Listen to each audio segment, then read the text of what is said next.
Hola, ¿qué tal? Soy Julia, estoy en Barcelona y formo parte de un colectivo que se llama Cityplot, con sede en Barcelona, Berlín y Ámsterdam. Somos un colectivo de horticultoras y diseñadoras de permacultura y hacemos varios proyectos en la ciudad relacionados con la agricultura urbana. Entonces estoy aquí hoy para hablaros un poco de lo que hacemos y de cómo enfocamos nuestro trabajo.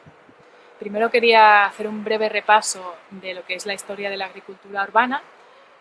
Como sabemos, la agricultura urbana ha existido desde tiempos muy lejanos, desde los egipcios. Tenemos también ejemplos como los jardines de Babilonia, como los viridariums romanos, también en la Edad Media, por ejemplo, con los monasterios, y así va evolucionando hasta que después de la Segunda Guerra Mundial como sabéis, llega la Revolución Verde y con él llegará la industrialización de la agricultura y pasaremos así a un modelo a gran escala con la consecuente pérdida de esta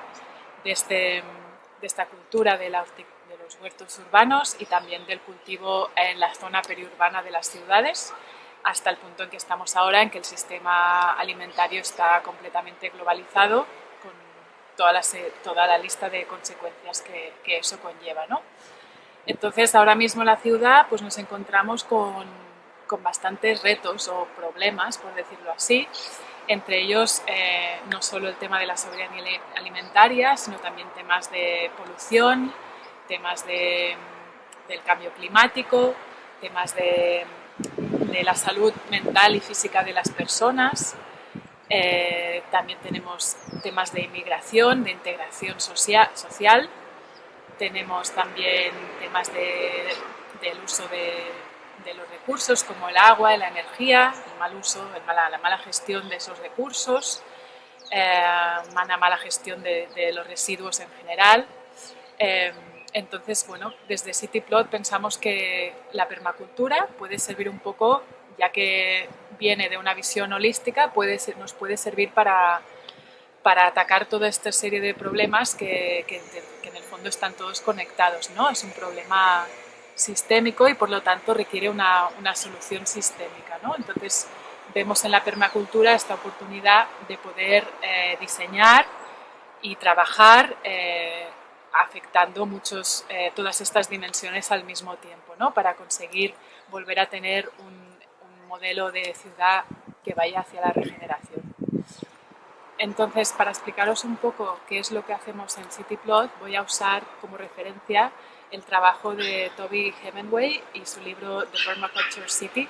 En él muchas veces utiliza el sistema de zonas para explicar diferentes análisis que hace de la ciudad y de cómo se organiza la ciudad. Entonces me gusta coger uno de estos análisis para explicar un poco cómo enfocamos el trabajo en Cityplot. Entonces tenemos primero la zona 0, que sería el individuo, luego está la zona 1, que sería el hogar y el huerto casero, digamos, el huerto en un balcón o en un patio, el huerto particular.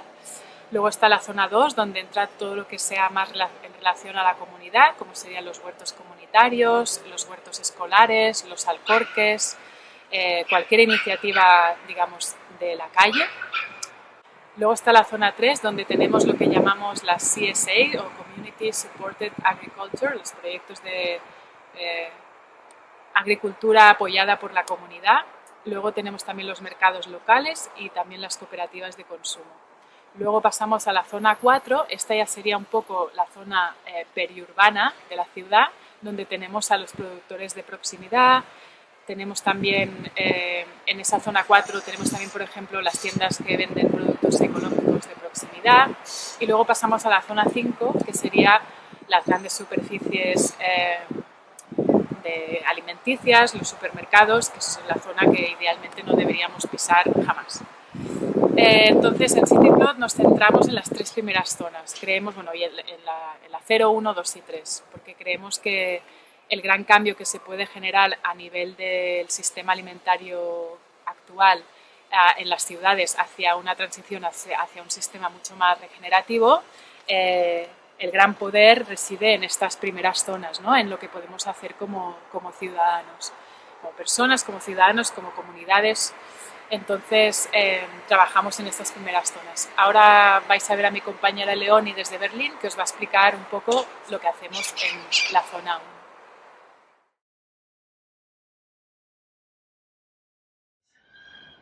Hi, my name's Leonie Wout-Walliser and I'll be showing you some projects in Berlin. Welcome to Cityplot Berlin. We are starting at our hub in central Berlin, which is our main location. This rooftop garden produces much of the food, and here we're focusing in particular on herbs and flowers to support the food that we prepare in our city workshops. Our year-long workshop series is called Sow It, Grow It, Eat It, and combines permaculture, urban gardening, and culinary nutrition. Our participants each have one of these raised beds consisting of 1 square metre. The first thing we always start with in the very first workshop is connecting with this piece of earth, which will be in our care for the coming year, even if it is in a raised bed in the city. Through this 1 square metre, month by month, we learn about planting and caring for a small garden, planned and implemented in polyculture. It may seem small, but it's more than enough in size to learn about a polyculture, how it can be planned, how it works in practice, and what to be aware of as the seasons progress. Soil health is of course directly linked to gut health, and my wonderful colleague Delia focuses on this link while imparting nutritional information, particularly that linked with many modern illnesses and health issues, and guides us in using a seasonal homegrown harvest to create deliciously healthy meals and snacks. A great deal of time is spent in learning about and how to integrate the permaculture principles into our daily lives, on material or physical, social and conceptual levels. Out of this has grown our permaculture circle, which together with my colleague Calliope, we have a social permaculture group, which gathers once a month through the year. Many of the former or current Sow It, Grow It, Eat It workshop participants have joined this circle, as well as many others from outside, often new Berliners or people who have just completed a PDC, who are looking for a group to expand their newfound passion within. Spiritual ecology is a topic very dear to me, and it's essentially the basis for all that I do. I truly believe and experience regularly that a spiritual connection with the earth is a two-way healing. Even the least spiritually inclined workshop participants usually sense the power of this connection in a short space of time, with very unobtrusive and practical guidance. And it's really life-changing, as well as impossible to treat the earth as anything other than precious with this connection.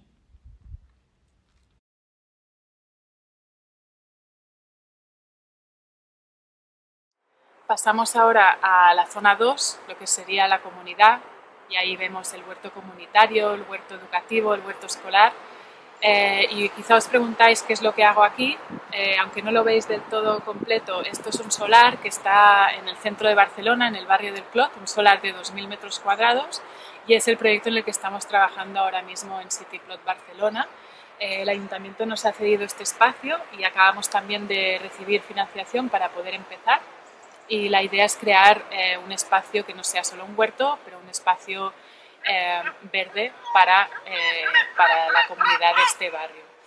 Entonces quería aprovechar esta ocasión para explicaros un poco lo que yo considero que son los beneficios o el potencial que vemos en los huertos comunitarios, educativos y escolares dentro de esta perspectiva holística de la permacultura, ¿no? Entonces, por una parte tenemos todos los beneficios ecológicos que quizás son los que más se habla, ¿no? Sería la biodiversidad, la producción de alimentos para la soberanía alimentaria, también la gestión de residuos, la gestión del agua, el compostaje, temas que son los que vemos más comúnmente cuando hablamos de huertos comunitarios, ¿no? Luego también introducimos el trabajo con plantas perennes, con apicultura, con xerojardinería y plantas autóctonas y un poco trabajando también la idea del bosque comestible, ¿no?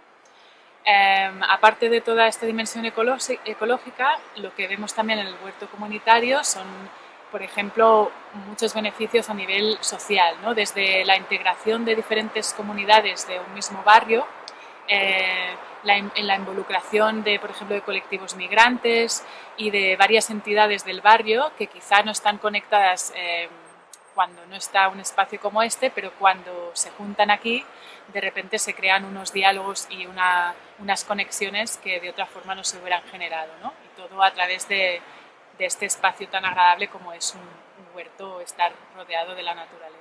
Entonces tenemos esta parte social, también potenciamos mucho el tema de alguna forma de la economía alternativa, de buscar otras maneras de organizarse, del intercambio. Entonces también generamos muchas actividades relacionadas con esto, ¿no?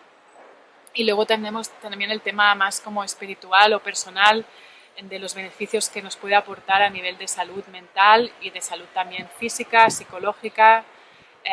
Tenemos programas de voluntariados donde la gente puede venir y trabajar aquí. Hacemos también muchas comidas comunitarias, cocinamos juntos.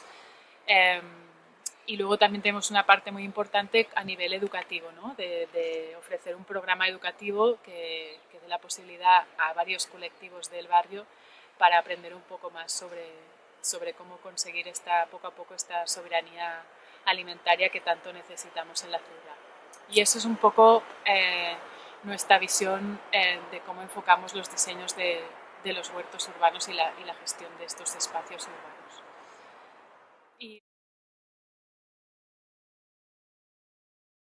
Hi, I'm Anne from Cityplot, Amsterdam. We here at the Pluk Community Supported Agriculture Project are growing food now for 150 families around Amsterdam. We started this project 5 years ago, much smaller. We had 35 families the first year. And our goal was to show that not only community gardens in the city and school gardens and people's home gardens in the city, we wanted to show that these are very important social projects and very important for growing food for families. But we wanted to show that you can actually grow quite a bit of food, enough to make families more or less self-sufficient in food production, and vegetables and herbs anyhow, outside the city. And there's a nice area of green around Amsterdam. So we started here in what's called the Tuinen van West, the gardens of the west of Amsterdam. It's about a half-hour bike ride from the center of the city. Really feels like you're outside the city. It's beautiful here. It's very green. And we have here in total a half of a hectare. Here it's called the Fruittuin van West, or the Orchard of West. So it's a big apple, pear, cherry, berries, lots of chickens and pigs.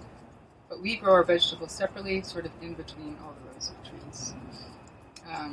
We have, since this year, another piece of land at a different place called the Boterbloem, which is 10 minutes away by bike, which is great because we had a really long waiting list. So that's an extra, almost a half hectare there as well. When we started, we thought about different models of growing food. We thought, we could just grow food and then bring it into the city, or we could sell it at a market, or we could sell it to restaurants. We had all kinds of different ideas, but the idea that most appealed to us is having like a self-harvest project, and that means that our members, or the harvesters we call them, come here every week and they harvest. Most of it they harvest themselves. What's wonderful about having a CSA is that our harvesters pay upfront. They play on a sliding scale, so they pay anywhere between 400 euros and 600 euros a year, and that's for 30 weeks of vegetables. So it's actually, it's quite an investment. Financially, if you see what they take home, it's usually worth quite a bit more each week. But there are weeks where, if we've had really difficult weather, it might be a little bit less. But that's the beauty of the CSA, is that they've paid up beforehand, and they're contributing to a year of food growing no matter what. So we share in the bounty, but we also share in the risk in the CSA. And that's the beauty of the model, is that the first year we were able to start up right away. After the contributions of the harvesters, we could build this greenhouse, we could buy a lot of compost to put on the soils, we could buy some tools, we could pay ourselves a very small wage. And every year that's grown as we have more and more harvesters, and they also start paying larger contributions because they realize all the love that goes into the work here. They realize that the food that they're taking home is actually extremely valuable food, very nutritious food, very nutrient-dense food, And they realize also, I think very importantly, that we're preserving the biodiversity here, and we're doing a lot to try to fight climate change, partly by being a very local project, so there's no emissions costs associated with our project. People mostly come to harvest by bicycle. We do our transport between the two farms with the electric cargo bike. We don't use machines, no tractors, nothing mechanized on the fields. We use all hand tools. So we're really trying to limit our carbon emissions and also using the soil as carbon sink so that more carbon can be absorbed from the air. So we think that's essential because the next decades are looking rather grim as far as climate change is concerned, and we would definitely want to do our bit. So we use PLIC a bit as a platform to educate our harvesters about how our practices can help to fight climate change and how they can help too, for example, by composting their waste, by telling their friends about eating locally and organically and how important that is. I think one of the things I love most about this place and about our project is that when people come here, the farmers, the interns, the volunteers, and the harvesters, when they're here, then it's like this, I'm outside, I'm in nature, and they start noticing things and smelling things and touching things and looking at the insects on the flowers and really feeling like they're outside the city and they're able to leave a lot of their cares behind. And you really find that working together with a group of people at the farm, it's really transformative. You feel like a different person at the end of the day. No matter what you come with, you've let it all go by the end of the day. So that's really wonderful. There is definitely, nature has a big healing power. So it's a beautiful place to be, and that's one of the nicest bits of feedback that we get from people is that we've made a farm that isn't like a big mechanized farm with noise and bare soil and monoculture, but that we have this incredible polyculture, all these different things blooming all the time. There's lots of interactions and dynamics between the plants and the insects and the other creatures in the garden, and with the people as well. Just everyone's communing with nature, as tacky as that sounds. So that makes it a really special place.